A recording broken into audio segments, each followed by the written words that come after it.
Good morning.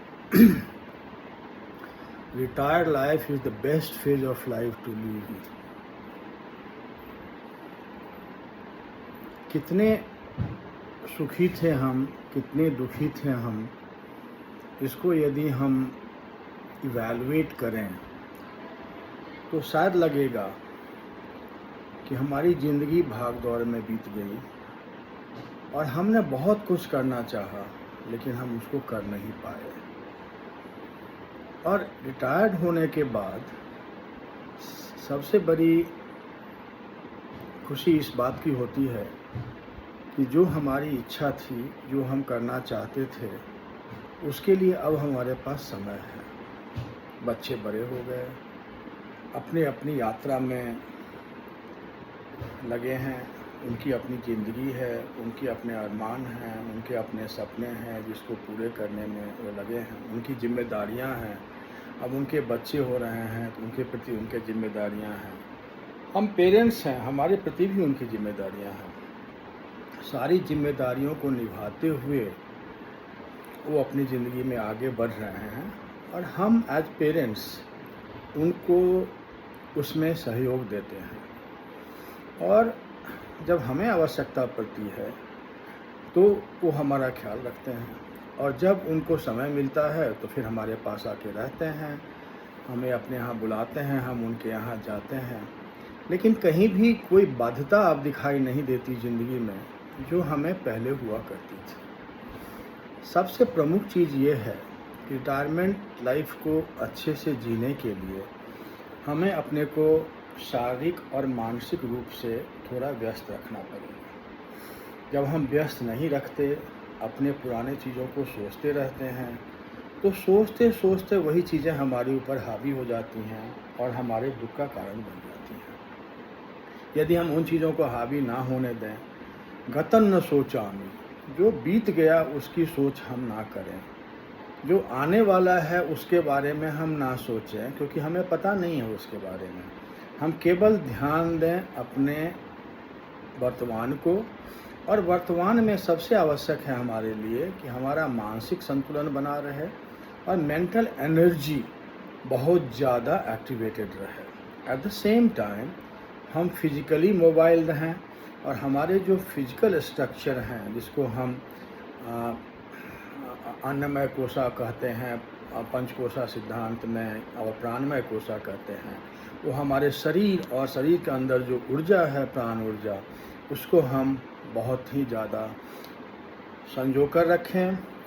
इसको अच्छा करने के लिए हम प्रयास करें और उसको प्रयास करना बहुत कठिन नहीं है क्योंकि जब हम सोचेंगे कि हमें अपनी ज़िंदगी एक्टिव रहनी है कि मुझे पता नहीं है, ऐसा हो सकता है मुझे 20 साल जीना पड़े, 30 साल जीना पड़े, 35 साल जीना पड़े और शायद और लंबा जीना पड़े, और हम किसी पे बोझ ना बने, हम चलते फिरते निकल जाएं। इसके लिए बहुत ही आवश्यक है कि हम अपने को बहुत ज़्यादा मानसिक और शारीरिक रूप से स्वस्थ रखें।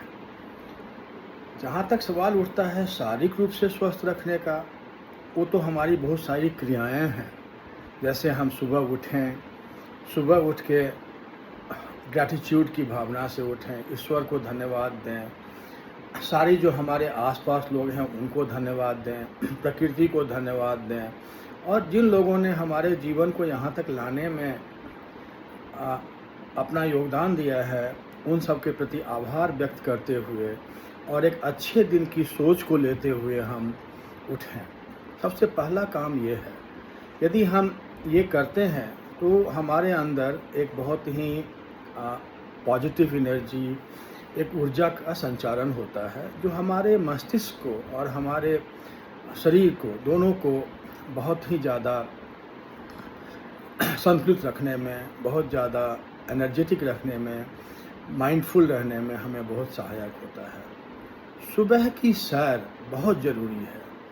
2 ग्लास पानी, गुनगुना सा पानी, थोड़ा नींबू डाल के पी के अपनी नित्य क्रिया जो होती है सुबह, यदि उसकी आवश्यकता है तो पूरा करें और बाहर ज़रूर निकलें, चाहे वो 20 मिनट के लिए हो, चाहे वो 25 मिनट के लिए हो, चाहे वो 30 मिनट के लिए हो। जब हम बाहर निकलते हैं तो बाहर निकलने के बाद हमें एहसास होता है कि ये प्रकृति कितनी सुंदर है। सूर्य की जो किरणें आ रही हैं, वो किरणें लाल सी किरणें कैसे पीली सी हो रही हैं, और उसकी अनुभूति हमें हो रही है जब वो किरणें हमारे ऊपर पड़ती हैं। तो हमारे आसपास चिड़ियों के चहचहाने की आवाज़, अच्छे हरे पत्ते वाले पेड़ और बाकी लोगों के व्यायाम और चलने फिरने की शैली देखने से मन बहुत उत्साहित होता है। और यह समय जो प्रातः काल का है, लगभग 5:30 से लेके 6:30 तक का, उसमें यदि आप, हम 3:30 और 4:30 या 5:30 नहीं कहते हैं, हम कहते हैं 5:30 से 6:30, क्योंकि हम जानते हैं कि जो शहर में रहते हैं, हमारे ऐसे लोग हैं जिनकी नित्य क्रिया बहुत ही अलग रही है, उनके लिए शायद सुबह 3 बजे 3:30 बजे उठना, ब्रह्म मुहूर्त जिसको बोलते हैं, उठना शायद सामान्य न हो। यदि सामान्य हो तो उससे अच्छी चीज़ कुछ भी नहीं हो सकती है। लेकिन 5:30 से 6:30 के बीच में यदि हम बाहर जाते हैं, टहलते हैं और उसी समय हम थोड़ा प्राणायाम भी करते हैं, तो हमारा मन, हमारा शरीर दोनों चलायमान हो जाता है और अपनी पूरी ऊर्जा को एक दिशा में प्रवाहित करता है, जिससे हम आने वाले दिन बहुत ही अच्छी तरीके से संवार पाते हैं। और ये बहुत आवश्यक है कि जब हम आते हैं लौट के आने के बाद परिवार में जो भी सदस्य हों, पत्नी हों, बच्चे हों, चाहे हमारे घर में जो हमारे सहयोगी होते हैं, जो हमारे लिए कार्य करते हैं, हम एक कप चाय पिएं, थोड़ा बात करें, थोड़ा वातावरण को हम प्रफुल्लित बनाएं। वातावरण को टॉक्सिक ना बना के हम वातावरण को बहुत ही प्रफुल्लित बनाएं। वह जो 1 घंटा का समय होता है जब आप वातावरण को प्रफुल्लित बनाते हैं, उसमें हर किसी की पॉजिटिव एनर्जी बाहर निकलती है और हर कोई अपना जो बेस्ट होता है, अपना जो अधिकतम होता है, वो देना चाहता है। और जब हम 1 घंटे बिताते हैं तो हमें भी पारिवारिक बातों को करने का, हमें सामाजिक बातों के करने का, हमारे दिन में अच्छी तरह से दिन को गुजारने का, उस समय अपने गुजारे गए अच्छे क्षणों का हम याद करते हैं, हम उसका अनुभव करते हैं और उस याद और अनुभव से हमें प्रसन्नता की अनुभूति होती है। लेकिन हमें एक चीज़ ज़रूर ध्यान रखना है कि उस समय हम किसी को भी और किसी के बारे में भी बुरा नहीं सोचें और नेगेटिव एनर्जी, नेगेटिव ऊर्जा को अपने तरफ ना आने दें। ये बहुत ही आवश्यक है। यदि हम ऐसा नहीं करते हैं तो फिर वो हमारा 1 घंटा बिताना व्यर्थ हो जाता है। ये बहुत आवश्यक है, उस 1 घंटे में हम अपने अच्छे बिताए गए पल, बच्चों के बचपन, अपनी परिवार के भाई बहन और जो हमारे संबंध हैं, हमारे माता पिता हैं, जितने लोग हैं, उन सब के बारे में हम अच्छी अच्छी बातें सोचते हुए और हम अच्छी अच्छी बातें करते हुए दिन की शुरुआत करें।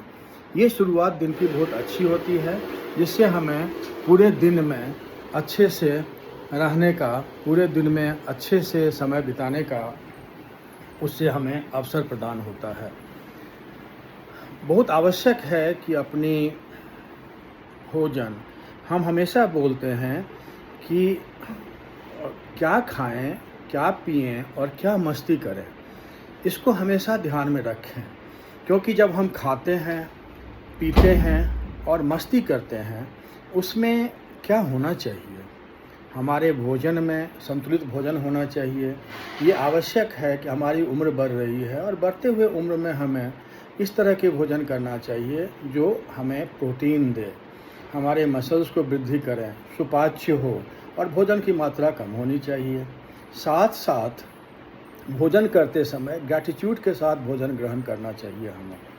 और इस पे हम बाद में और बात करेंगे, किस तरह के भोजन, किस तरह के व्यायाम, किस तरह की श्वास क्रिया, किस तरह से अपने हम मन के विचारों को और किस तरह से अपने शरीर को हम अच्छा रख सकते हैं।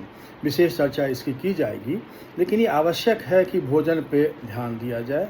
और ये भी आवश्यक है कि भोजन नाश्ता करने के पश्चात आप ज़रूर 3-4 घंटे अपने को एक्टिव रखें। एक्टिव रखने के लिए आपको सोचना पड़ेगा किस चीज़ के लिए हम एक्टिव रख सकते हैं। वो एक्टिव रखना, किसी को पढ़ना अच्छा लगता है, किसी को गाना अच्छा लगता है, किसी को कुछ लिखना अच्छा लगता है, लेकिन वो टीवी और फ़ोन से दूर होना चाहिए। उसमें कुछ मानसिक सोच, मानसिक क्रियाएँ शामिल होनी चाहिए। ये बहुत आवश्यक है। और साथ में शरीर भी का भी थोड़ा मूवमेंट होता रहना चाहिए। ऐसा ना कि हम बैठे हैं, लेटे हैं, सोए हैं। और फिर भोजन के पश्चात आप ज़रूर ही 1 घंटा से 1.5 घंटा आराम करें। उस आराम करने से आपकी जो थकान सुबह की होती है, वो थोड़ी दूर होती है और आपको एक शॉर्ट नैप जिसको बोलते हैं, और जापानीज़ लोग इसको बहुत ही एनकरेज करते हैं, वो शॉर्ट नैप आपको फिर फर्दर एनर्जी देगा कि आप बिता सकते हैं अपने समय को।